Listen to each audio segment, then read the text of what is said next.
देखिए मित्रों, आपने को जैसे पता है कि कोरोना के सारे व्यवहार को देखते हुए जैसे बढ़ रहा है, वैसे ही जो लिमिटेड मात्रा में हमारे पास जो ऑक्सीजन का कोटा तय हुआ है हर एक स्टेट का, हमारी 162 मीट्रिक टन हमको अभी ऑक्सीजन मिल रही है, लिक्विड ऑक्सीजन। लेकिन पेशेंट्स की संख्या बढ़ते हुए वो कहीं ना कहीं उसकी अव्यवस्था होने लगी थी। तो आज एक तो मैं सवेरे पानीपत गया था, उसके बाद हिसार गया था कि हम अपनी जो गैस फॉर्म की ऑक्सीजन है उसके ऊपर कुछ टेम्प्रेरी हॉस्पिटल्स की व्यवस्था बना सकें। दोनों जगह 500 बेड की जो हमने घोषणा की हॉस्पिटल की, आज उसकी जगह फाइनल हो गई है। उसके बनाने वाले जो हैं वो भी सब फाइनल हो गए हैं और वो कल से अपना काम शुरू कर देंगे और 3 दिन के अंदर अंदर कोई ना कोई स्ट्रक्चर बनकर उसका खड़ा हो जाएगा। उसी प्रकार कुछ जगह पर नए बेड्स की व्यवस्था ये भी हमने विचार की है। तो 1250 बेड्स ये अलग अलग मेडिकल हॉस्पिटल्स के अंदर, मेडिकल कॉलेजेस के अंदर बनाए जा रहे हैं और 1000 बेड की व्यवस्था और अतिरिक्त नहीं, कुल 1000 बेड की, अभी 350 है तो 650 बेड्स की और अतिरिक्त व्यवस्था पीजीआई में भी उसकी व्यवस्था की जा रही है। अभी वाइस चांसलर हमारे डॉक्टर कालरा जी से मेरी बातचीत हुई है, मैं स्वयं देख के भी आया हूँ वार्ड्स में जो व्यवस्था कर रहे हैं। तो जो पुराने वार्ड्स हैं उसमें बेड्स को खाली करा करके और वहाँ ऑक्सीजन की व्यवस्था और कोविड का ही एक प्रकार से डेडिकेटेड वो वार्ड अब होंगे और बहुत जल्दी ये 650 बेड्स की व्यवस्था ये भी ऑक्सीजन कोविड वार्ड्स को स्थापित कर। एक सर, जो निजी प्राइवेट हॉस्पिटल है उन पे कैसे नजर, ज़्यादा पैनिक है प्राइवेट हॉस्पिटल की वजह से फैल रहा है? देखिए, क्योंकि प्राइवेट हॉस्पिटल के कई जगह हमको संज्ञान में आया है कि अपनी कैपेसिटी से भी ज़्यादा कुछ लोगों को एडमिट कर लेते हैं, बाद में कठिनाई आती है, कहीं ऑक्सीजन की कठिनाई भी आती है। ये ठीक है कि हम रेगुलेट कर रहे हैं हर जिले के अंदर जो हमारा ड्रग कंट्रोलर है, सीएमओ है, सब मिलकर के एक टीम के रूप में कि कहीं भी ऑक्सीजन की कमी ना आए। जहाँ डायरेक्ट लिक्विड का टैंकर भेज करके उनको देना पड़ता है वहाँ लिक्विड का टैंकर भेजते हैं, जहाँ सिलेंडर देने पड़ते हैं वहाँ सिलेंडर देते हैं। राउंड द क्लॉक इसका मॉनिटर किया जा रहा है, ध्यान रखा जा रहा है। और उनसे ही मेरा कहना इतना ही है कि अपनी कैपेसिटी से ज़्यादा वो पेशेंट्स को ना लें। हम नई व्यवस्थाएं सब कर रहे हैं, जहाँ भी नई व्यवस्थाएं होंगी उन जगह पर, और जो भी पेशेंट ऐसा जिसको ऑक्सीजन की ज़रूरत नहीं है उनको हमने कहा कि वो होम आइसोलेशन में रहें और होम आइसोलेशन के किट भी उनको दिए जा रहे हैं ताकि वो अपनी सुरक्षा, अपना बचाव अपने आप कर सकें।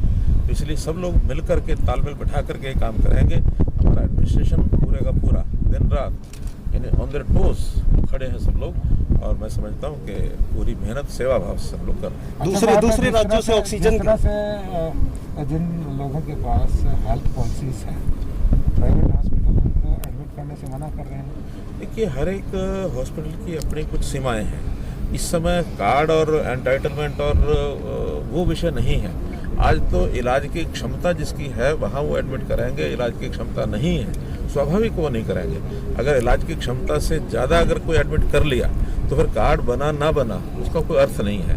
इसलिए अब तो वहाँ कैपेसिटी कितनी है उसके हिसाब से व्यवहार किया जाएगा। नहीं, कैशलेस जिनके पास स्कीम है पहले पैसे मांग रहे हैं। अभी जहाँ भी उनको जगह मिलती है वो जाएं, और कैशलेस वाला कोई ऐसा ध्यान में आया हो कि वो पैसे मांग करके एडमिट कर रहे होंगे उसको हम देख लेंगे। कोविड हमारा इसमें कैशलेस में कवर होता है क्या? अपने कोविड जो है कैशलेस में कवर है क्या?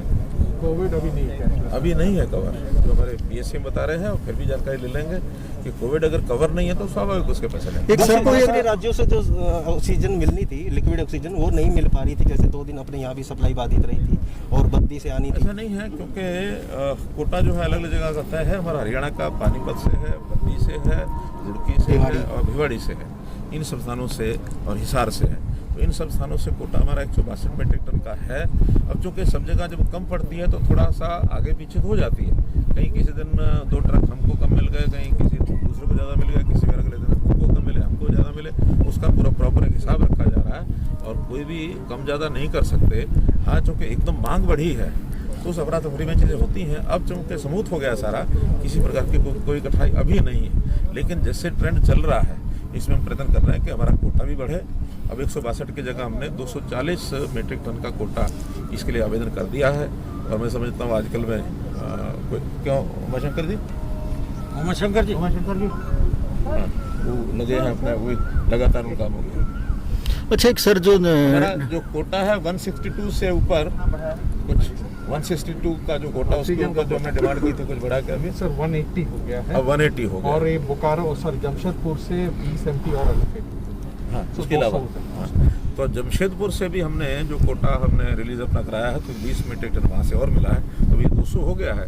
फिर भी हमारी मांग 240 की है और मैं समझता हूँ कहीं जगह भी आएगी नहीं कमी, क्योंकि नॉर्थ ईस्ट के अंदर जो प्लांट्स हैं स्टील के प्लांट्स, वहाँ लिक्विड ऑक्सीजन पर्याप्त है, केवल ट्रांसपोर्टेशन के नाते से ही दिक्कत है।